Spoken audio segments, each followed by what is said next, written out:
Pessoal, eu coloquei aqui o restante das características que pode ter uma PG, mas é mais por descargo de consciência, porque na verdade o que aparecer para vocês, vocês têm que fazer o teste, né, para ver se é uma PG ou não.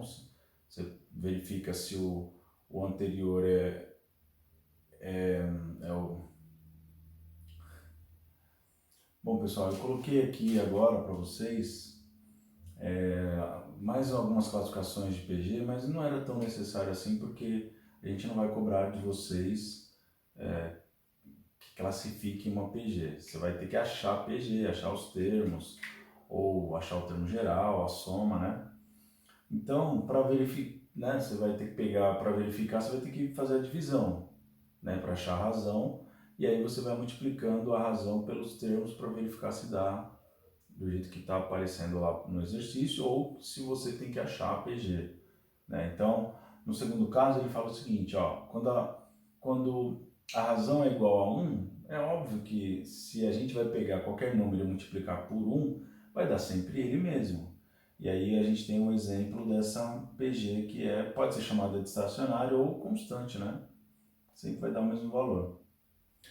Aí no terceiro caso ele fala o seguinte, ó, o que, a razão, ela está entre o 0 e 1, é qualquer coisa entre 0 e 1.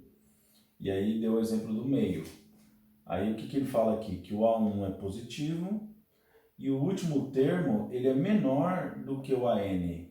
Ou seja, o AN, se fosse o último termo, o seguinte a ele, que vai para o infinito, é sempre menor que ele. É sempre... como eu coloquei o AN mais 1 menor que o AN, então teoricamente não, na prática, esse número aqui ele é maior, teria que ser maior, que teria que vir depois do AN.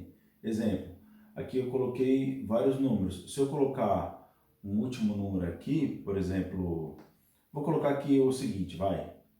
O meu AN seria meio, porque eu ia pegar o 1 e multiplicar pela razão, que é meio. Então o próximo número aqui é meio. O outro número que vier vai ser menor.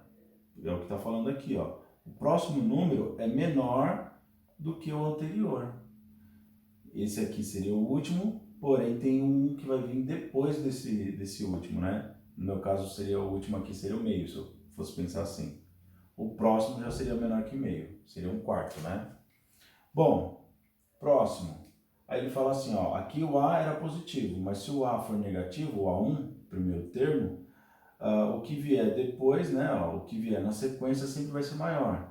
Então, ó, menos 6, aí eu multiplico por 1/3, vai dar menos 2, multiplico de novo por 1/3, menos 2/3, multiplico, ou seja, o que está vindo depois, né, na sequência, é sempre maior do que está vindo anteriormente, o vindo é o anterior, né, é sempre maior do que o anterior. Esse daqui seria, por exemplo, menos 2/3. O próximo que eu multiplicar aqui por 1/3, que é esse cara aqui, é maior do que esse.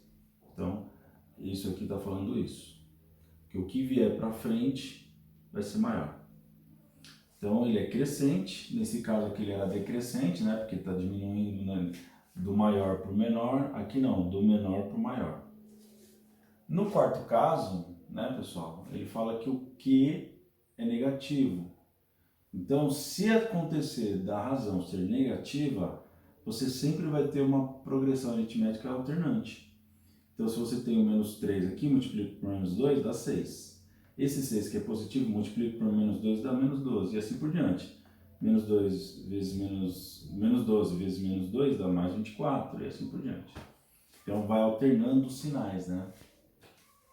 Isso aqui era só para a gente saber que essas coisas existem, mas que a gente não precisa ficar... Eu não vou pedir para vocês ficarem classificando, tá? É só para verificar mesmo.